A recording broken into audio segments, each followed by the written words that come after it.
Good Wednesday morning to you, and thanks for joining us on KARE 11 News Now. I'm Lauren Lemanchek. New details this morning on a fire at a Cargill warehouse in Savage overnight. It happened in one of the buildings off Highway 13. Now take a look. This was the scene around 2:30 this morning. Our photographer on scene saw several different agencies responding and smoke coming out of a warehouse. Savage Fire says they were called to the fire just after 1:15 this morning. Crews found the structure on fire and were able to put it out. Right now, investigators are trying to figure out what sparked the flames. This morning, new security measures are going into effect at the state capitol. The heightened security started at 8 a.m., just a few weeks after a man was found naked in the building. Audrey Russo's outside the Capitol with details. In the immediate, what you're going to notice is that Capitol Security is limiting the number of doors open to the public during regular business hours, taking that number from 14 doors down to just 4. And those 4 doors are all going to be here on the south side of the Capitol, 2 on the ground floor and 2 up that staircase on the first floor. And also be prepared to see more Capitol security guards posted up at each of those open entrances. There's some more changes that are coming too, though. The Capitol Security chain of command is going to be strengthened. A state patrol lieutenant colonel will get more oversight into some security operations. And this was prompted by the shootings of 2 state lawmakers at their homes in June and by what police describe as a series of Capitol break-ins last month. The state is already working with a third-party firm to review other security protocols at the Capitol. The Department of Public Safety Commissioner says that they are also reviewing whether or not metal detectors or weapons screenings will be necessary, but at this time, it's too early to say if those will be implemented. Back to you. As you head to lunch this afternoon, the St. Paul City Council will hold another emergency meeting on a major cyber attack that knocked several city services offline. This comes as the city of North St. Paul is also working through a cyber attack targeting the city's police department. A city spokesperson says it was a phishing email and only affected one employee in the department. Officials say their situation isn't as serious as their neighbors, and they're working with a cybersecurity firm to make sure everything's all right. All things considered, yep. We are just working through it, and because it's just one email account that was compromised and they didn't get any further, nothing else is impacted.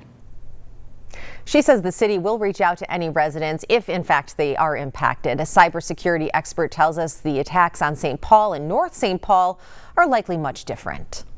Taking a look now from Duluth this morning, where they're dealing with some of the worst air quality in the state. That haze you're seeing coming all the way from some of the hundreds of wildfires currently burning in Canada right now.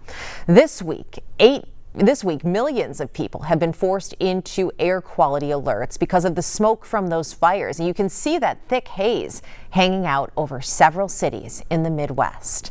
Air quality has also taken a hit from smoke in the western U.S., especially Southern California, where crews are fighting the state's biggest blaze of the year. The Gifford fire started Friday. It's burned nearly 84,000 acres and was only 9% contained as of Tuesday evening. That fast-moving blaze prompted evacuation orders that were in effect for parts of 2 counties. Elsewhere in Southern California, the Rosa fire in Riverside County prompted evacuations and sent plumes of smoke into the sky, leaving behind a strong haze. So far, that fire has burned more than 1,600 acres and was just 15% contained. This morning, good news. A 12-year-old reported missing in Minneapolis for multiple days is back at home. Police say Victoria Jackson's healthy and doing well, even walked herself back home. Police say the girl was at a friend's house just a few doors down from her own. Minneapolis Police Chief Brian O'Hara says officers visited that house multiple times during their search, but it's not clear who they talked to or if they went inside. He added Victoria's parents had also been in contact with those neighbors. O'Hara also revealed she had stated she did not, or she wanted to run away before she did.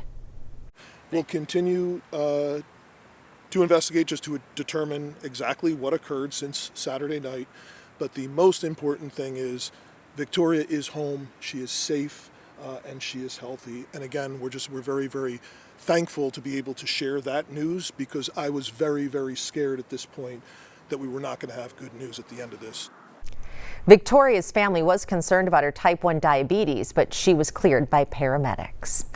Search efforts are picking back up this morning for a Minnesota man missing in the Wyoming wilderness. Authorities there say Grant Gardner texted his wife 8 days ago, but hasn't been heard from since. He had climbed Cloud Peak that stands 13,000 feet, a rocky and rugged route that can take hours. Another Minnesotan just happened to be camping in that same area and believes she saw his tent empty there for days, battered by thunderstorms that came through.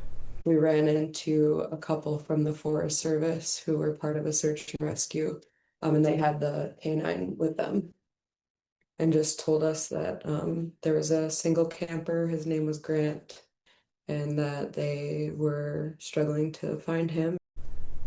Gardner is from Lakeville, and his wife posted on Facebook that their children know he's now missing, likely wearing the blue shirt that you saw in these photos, his favorite, she says, to wear hiking. This morning, a new independent report says Minneapolis police did not violate any city policies by assisting with a federal investigation in June. Now, you may remember on June 3rd, federal agents say they executed a search warrant on Lake Street in a drug and human trafficking investigation. That scene drew protesters because of the presence of ICE agents, and city councilors demanded an investigation. According to this new report by the city auditor, MPD had no prior knowledge of the federal investigation until it started. It also says officers were authorized under the city's separation ordinance to assist federal law enforcement with crowd control. The audit found Chief Brian O'Hara communicated clearly to the public on scene that the investigation was not related to immigration. There is no doubt that the presence of ICE poses a dangerous threat to our community, no matter why they are there.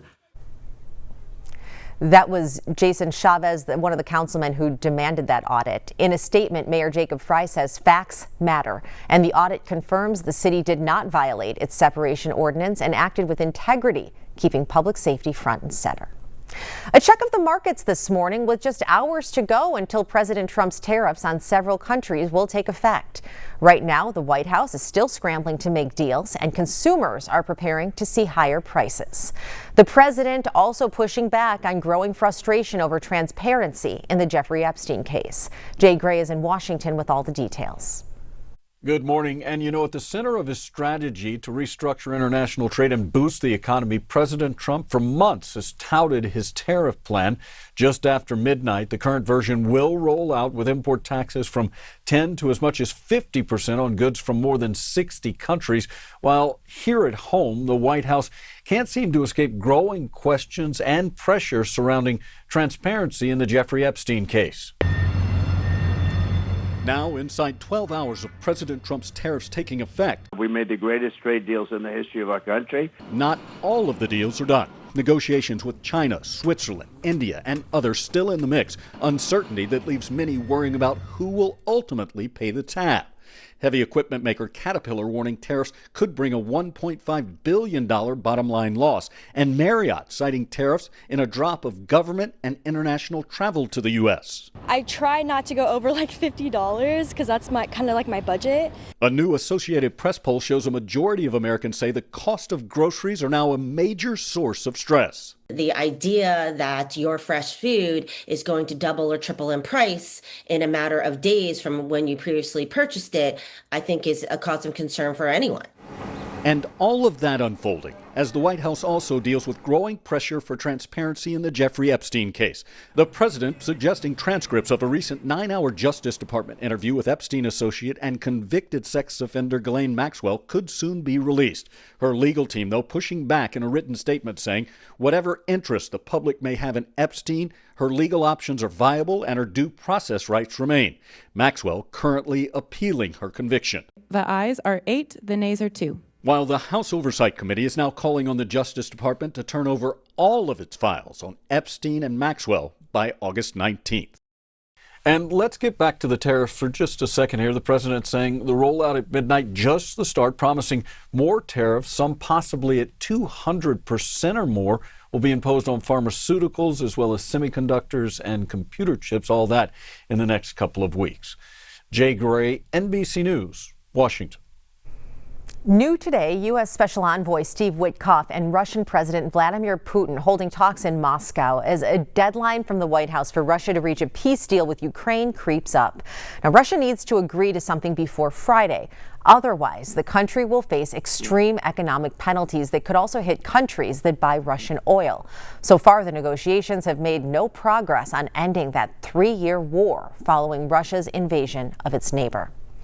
We're just days away from the Vikings' first preseason game, but already we're getting some bad news. The NFL is suspending wide receiver Jordan Addison without pay for the first 3 games of the regular season for violating the league's substance abuse policy. This comes after his arrest last July on suspicion of DUI outside LAX.